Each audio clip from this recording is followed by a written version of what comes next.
everyone, my name is Juan Restrepo. I'm the expedition leader on board Seabourn Venture. We'd like to welcome you on board for our expedition through Greenland and the Canadian Arctic. We're looking forward to a wonderful itinerary and great wildlife sightings. Thank you for joining us.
Hi, I'm David Hayden. I'm the geologist on the Seabourn Venture, and here we are today in Ilulissat, Western Greenland, the site of the biggest calving glacier in the world.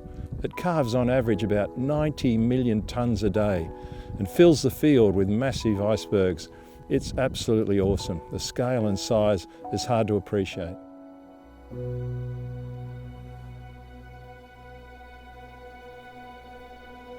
600 cubic kilometres of snow fall every year and compress to form ice, which then turns into glaciers. This glacier itself takes 6% of all the offtake from the Greenland ice cap and produces 10% of all the icebergs in Greenland. It feeds into a fjord that's 6 kilometres wide and about 50 kilometres long, and it's chock-a-block at the moment of ice. It's stunning to see. The scale and scope of it is hard to imagine. This ice then works its way out into the channel, sometimes taking 12 to 18 months to get there. Some of the icebergs are 2 kilometres by 1 kilometre in size. They're bigger than the tallest buildings on the planet. It's just exciting to see it in the scale, and Mother Nature just doing her thing, creating these fjords and these massive cliffs that we see on our journey today.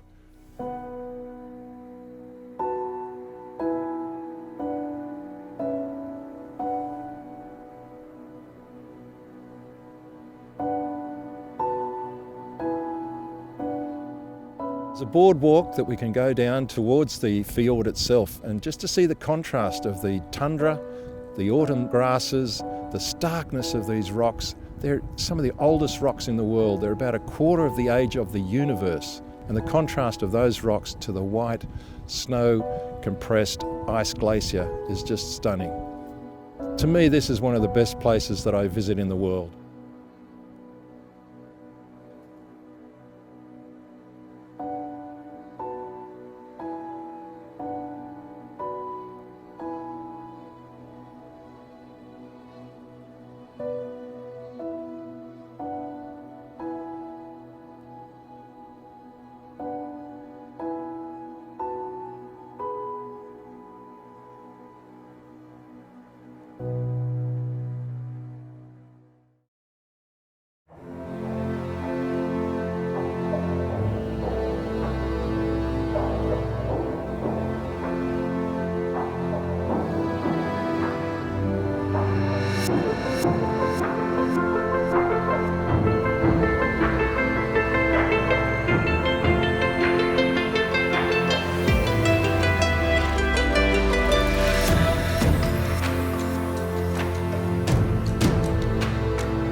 Today we had the opportunity of seeing a large pod of beluga whales. These animals were moving across the coastline to exfoliate their skin. Beluga whales are different from other marine mammals in that they have a large amount of brown adipose fat. This is a more oily substance that allows them to be able to swim faster through the water and maintain heat throughout their bodies. Beluga whales also have many other unique capabilities, including being able to turn their head in 360 degrees and be able to blow bubble rings in forms of affection. We're grateful to have such spectacular sightings in Dundas Harbor, and we hope to see more wildlife throughout the day.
Today we got really lucky. We spotted a polar bear along the shoreline.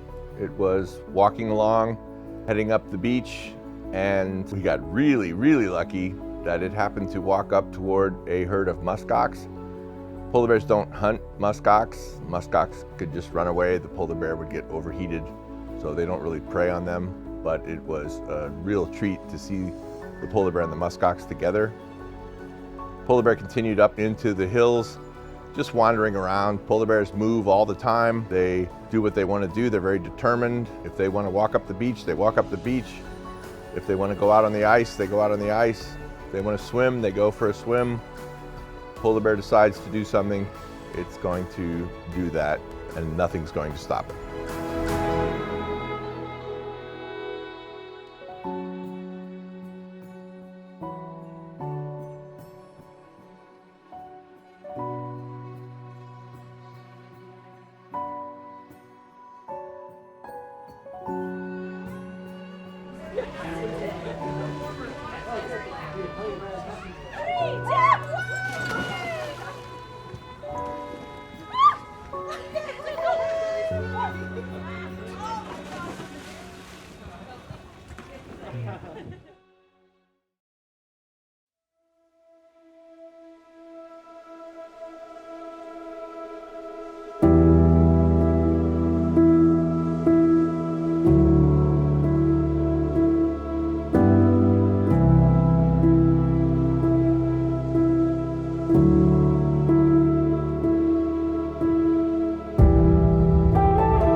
Today our goal was to cruise along the pack ice edge and look for wildlife.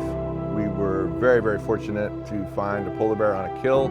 The bear was not bothered by us at all. It, in fact, became quite curious, came toward the edge of the ice to have a look at us. It was a young female, probably 5 or 6 years old, riding along on the pack ice in quite a good swell. Polar bears are perfectly at home in their habitat. It's where they live, it's what they do, it's how they make their living, hunting seals. So it was fun to watch the waves rolling in on the pack ice and the bear keeping its balance perfectly. It knew we were here, but we didn't bother it at all, and we left the bear happy and in its own natural habitat.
From all of us in the expedition team, we do hope that you enjoyed exploring with us in Greenland and the Canadian Arctic, and we do hope to see you soon again on the Seabourn venture.